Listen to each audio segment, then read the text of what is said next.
Baik, Assalamualaikum warahmatullahi wabarakatuh. Perkenalkan, nama saya Dava Maulana Ibrahim dengan NRP 16/2022-058. Di sini saya akan mempresentasikan tugas dari SS1 mata kuliah Etika Profesi dan Kewirausahaan. Di sini saya mengambil studi kasus yaitu Logitech. Yang pertama yaitu latar belakang perusahaan.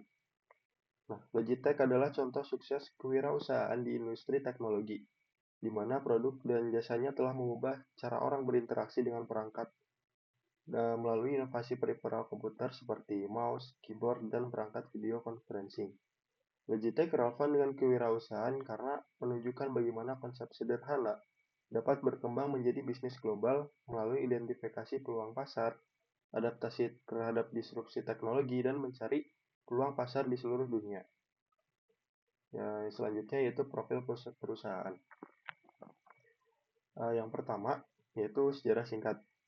Nah, Logitech ini didirikan pada tahun 1981 di Epos, Vaud, Swiss oleh Daniel Borel, Pierre Luigi, dan Giacomo Marini.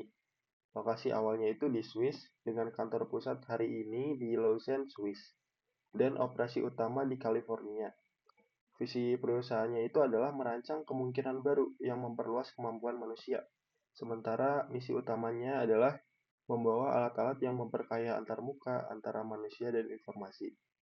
Kemudian selanjutnya yaitu bidang usaha dan segmen pasar. Logitech bergerak di bidang peripherals, komputer, dan video collaboration, termasuk gaming device, keyboard, mouse, atau pointing device, dan solusi kolaborasi video. Segmen pasar utama meliputi konsumen di pasar maju dan berkembang, serta pelanggan bisnis seperti enterprise untuk meeting hybrid. Segmen revenue terbesar adalah gaming sekitar 27%, diikuti dengan keyboard combos yaitu 19% dan pointing device atau mouse itu sebesar 17%. Nah, untuk capaian saat ininya pada tahun 2025, Logitech berhasil mencapai omset sebesar 4,55 miliar dolar, naik 6% dibandingkan tahun sebelumnya, dengan pertumbuhan kuat di segmen bisnis dan gaming. Perusahaan memiliki pengakuan brand global sebagai pemimpin di peripherals dengan kehadiran di lebih dari 150 negara dan fokus pada inovasi yang berkelanjutan. Selanjutnya yaitu analisis perjalanan dan keberhasilannya. Nah, poin awalnya yaitu ide awal dan peluang bisnis.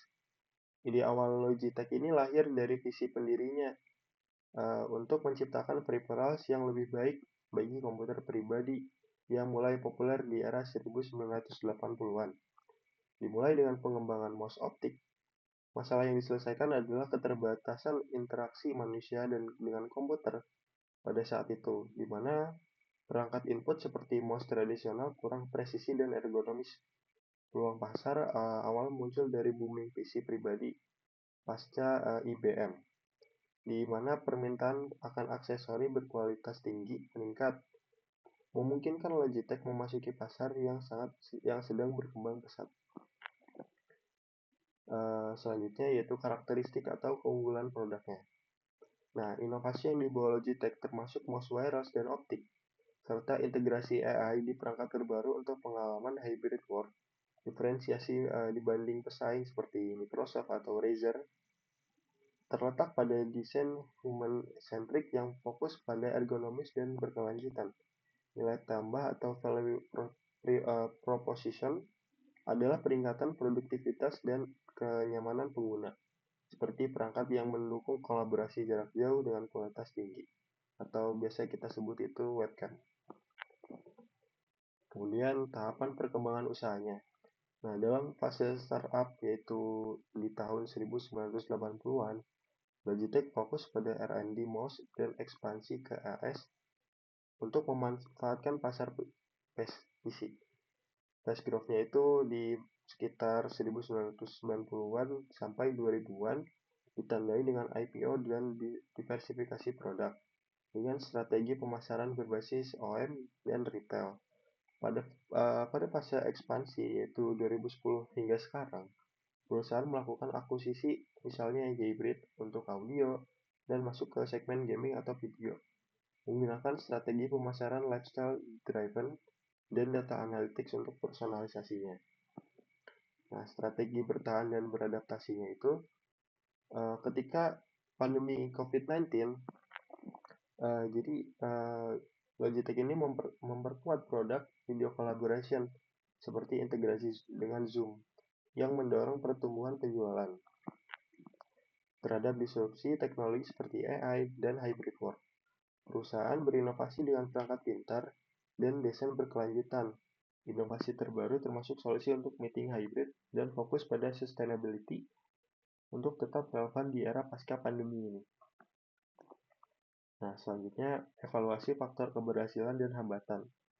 Jadi, faktor internal untuk termasuk visi pendiri yang inovatif, budaya startup yang adaptif, dan kualitas produk yang ergonomis.